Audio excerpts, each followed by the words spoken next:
April 10th, 2015, the Boston Red Sox at the New York Yankees in the first game of the 2015 season between these two AL East rivals. And on the mound for the Red Sox was Wade Miley, and on the mound for the Yankees was Nathan Eovaldi.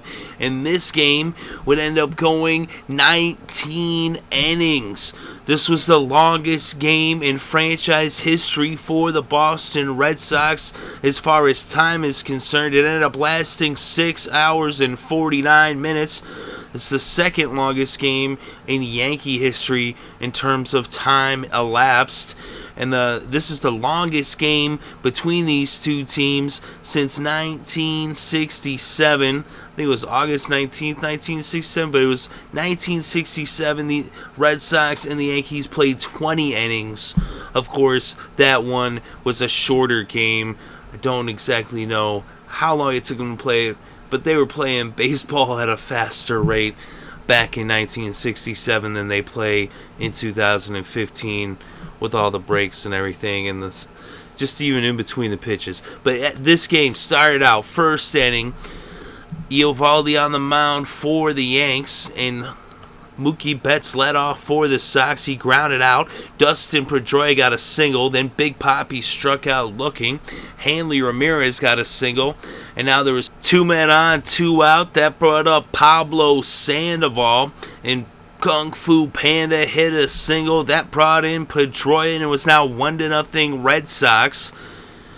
Napoli would come up, and he popped out, and so that would bring the top of the first to a close, but not after the Red Sox had put 1 run on the scoreboard. That would be it for the next few innings, all the way to the top of the 6th. Eovaldi still on the mound for New York. Hanley Ramirez led off the inning. He grounded out, and then Pablo Sandoval hit a single.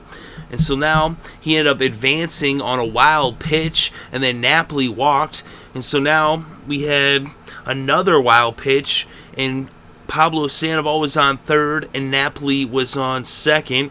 Daniel Nava then came up, and he hit a single. That brought in both Kung Fu Panda and Napoli, and it was now 3-0 Red Sox. And Eovaldi was done for the day as Martin would come in relief. And he would end up getting out of the top of the 6th, but not after those 2 runs had been scored by the Red Sox. So now we go to the bottom of the 6th. Wade Miley still on the mound for Boston. And he ended up walking Petit, and then Ellsbury got a single. Gardner then grounded into a fielder's choice that moved the runners over, and then A-Rod hit a single, and that brought in Petit, and that made it 3-1 as the Yankees got on the scoreboard. Gardner is now on second.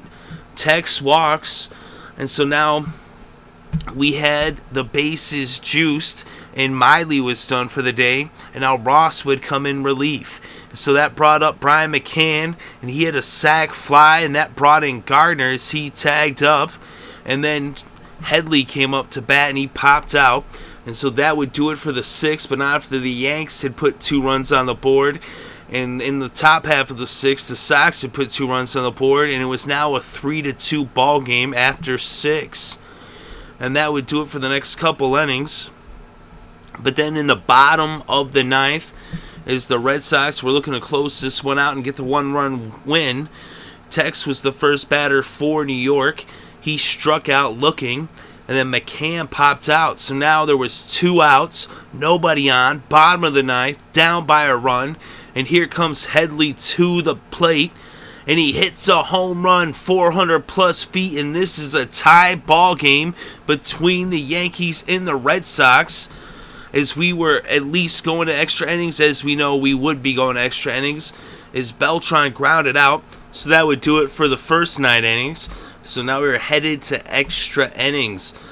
And some great plays on both sides to keep this one tied up at 3 all the way to the top of the 16th.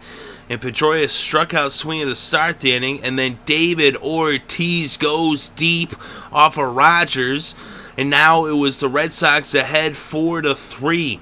So the Red Sox would end up not getting any more runs in the top of the 16th, and we would go to the bottom of the 16th.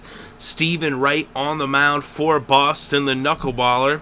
And the first batter he faced, Mark Teixeira takes him deep, a home run, and it was a tie ball game at 4 runs apiece. The Yankees wouldn't be able to add any more, although they did have Headley on third base just 90 feet away, but he did not end up coming in as Didi Gregorius grounded out, and it was quite the play. It was very close, but the Red Sox were making all kinds of great defensive plays in this game all around. And so we were going to the 17th inning. And we would end up going to the 18th inning, top of the 18th. Pedroia hit by a pitch. Big Papi pops out. And then Hanley Ramirez with the single. And so now Pedroia is on third. Runners on the corners for Kung Fu Panda. And Pablo Sandoval hits the single, brings in Pedroia. Ramirez, though, tried to stretch it all the way to third and gets tagged out at third base by a mile. And so now that would make it 5-4. As I said, Pedroia came in to score, but Napoli popped out, and that would do it for the top half of the 18th. So now the Yankees once again are facing a 1-run deficit here in extra innings. Stephen Wright still on the mound for Boston. And to lead off the inning, McCann hit a double. And then they brought in Murphy to run for McCann. Headley then grounded out to the pitcher, and Murphy was on third. And now Carlos Beltran came to the plate, and he hit a double, and that brought in Murphy. And so now, once again, we are tied up in extra innings for the second straight time of this extra inning game. As it was now going to the 19th inning, so we'd play 2, as Ernie Banks used to say in those old Major League Baseball highlight clips. Let's play 2. So now we are headed to the top of the 19th as they were starting the third. But Victorino popped out to begin the inning. Then Xander Bogaerts gets a single. And then he steals second. Hannigan walked. And now Bogaerts would end up going to third and Hannigan to second on a pass ball. And so now Mookie Betts comes to the plate with Bogaerts 90 feet away from home. And Betts hits a sac fly. Bogaerts tags up and he comes in to put the Red Sox up 6-5. Pedroia lined it out. And so now we are headed to the bottom of the 19th. The knuckleballer Stephen Wright still on the mound for the Red Sox. He had previously given up 2 1-run leads already in extra innings in the 16th and in the 18th. But here we are in the bottom of the 19th. And the first batter he faced, the ex-Red Sox, Jacoby Ellsbury. And Jacoby Ellsbury hits a single. And now Gardner comes up and he flies out. So 1 on, 1 out for Jones. And Jones hits into a double play. And this game finally comes to a close almost 7 hours after it started. It started on April 10th. And it ends deep into the night on April 11th. So it started on Friday, it didn't end until Saturday, and it ended after 2 o'clock. I believe it was about 2:14 when it ended, and the Red Sox and the Yankees are going back at it in less than 11 hours, as they're going to be playing at 1 o'clock, so they're not going to get a lot of sleep tonight. But as for this game, the winning pitcher is Stephen Wright, and the losing pitcher is Rogers. So Rogers gets the loss for the Yankees as Emil Rogers. As we saw quite a bit of pitchers as the Red Sox ended up going through 9 pitchers in this game, and the Yankees went through 8 pitchers in this game. As the starting pitcher for the Red Sox was Wade Miley. He pitched 5 1/3 innings, allowed 2 earned runs, 4 hits, 2 walks, and he struck out 6. Ross came in to pitch 2/3 innings, not allowing any hits or runs. Then Agondo came in, he pitched an inning, he didn't allow any hits or runs either. Tazawa came in, he pitched an inning, he allowed 1 hit, no earned runs, and struck out a batter. Then Mujica came in, he pitched an inning, he allowed a hit, a run, he also struck out a batter. Then Favaro pitched 1 1/3 innings, he allowed 1 hit and 1 base on balls, no earned runs.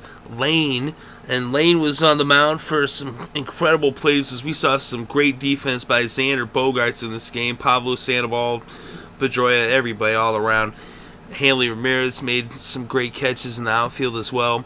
But Lane was on the mound. He pitched 1 2/3 innings. He allowed no earned runs, 1 hit, and struck out 3 batters. Craig Breslow pitched 2 innings, not allowing any hits or earned runs, and striking out 1 batter. And Stephen Wright, 5 innings pitched. He pitched nearly as many innings as Wade Miley, just 1/3 of an inning shy of reaching Wade Miley's 5 1/3. But he pitched 5 innings, allowed 6 hits, 2 earned runs, 3 bases on balls, and 1 strikeout.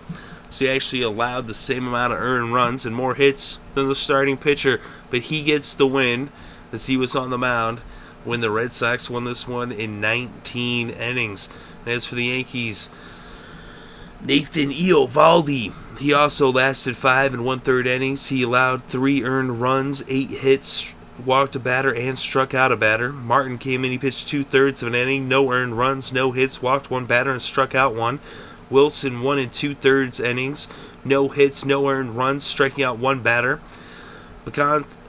Betances 1 inning and 1/3, and he walked 2 and struck out 2. Miller 1 inning, no hits, no earned runs, 2 walked batters, and 2 strikeouts. Carpenter 1 inning, 1 hit, no earned runs, 1 base on balls. Shreve 3 1/3 innings, 3 hits, no earned runs, and 4 strikeouts. And Rogers 4 2/3 innings, allowing 6 hits, 2 earned runs, 1 unearned run, a base on balls, and striking out 4. And going over the offense in this game, Pablo Sandoval was 4 for 9 with 2 RBI and 1 run. Daniel Nava 2 for 3 with 2 RBI. Xander Bogaerts 4 for 8 with 1 run scored and a walk. Hanley Ramirez 3 for 9. And for the Yankees, as of note, Jacoby Ellsbury 2 for 9. A-Rod 2 for 5, 1 RBI. McCann 2 for 6 with an RBI. And Headley had that home run, 1 for 7 with 1 RBI. As Headley and Teixeira each went deep for the Yankees. Gardner, Rodriguez, and McCann and Beltran each had doubles. Beltran had 2 doubles in this game. Rodriguez had 2 RBIs. McCann had 2 RBIs. Headley had 2 RBIs. Teixeira had 2 RBI. And Beltran had 2 RBI. That's right. They each had 1 RBI, which gave them each 2 RBIs on the season. Pablo Sandoval had 2 RBIs. Nava had 2 RBIs. Ortiz had 1 RBI. And Betts had 1 RBI. Ortiz had the lone home run for the Sox. And Betts had a double for the Red Sox. So the final score in this game, Red Sox 6, Yankees 5.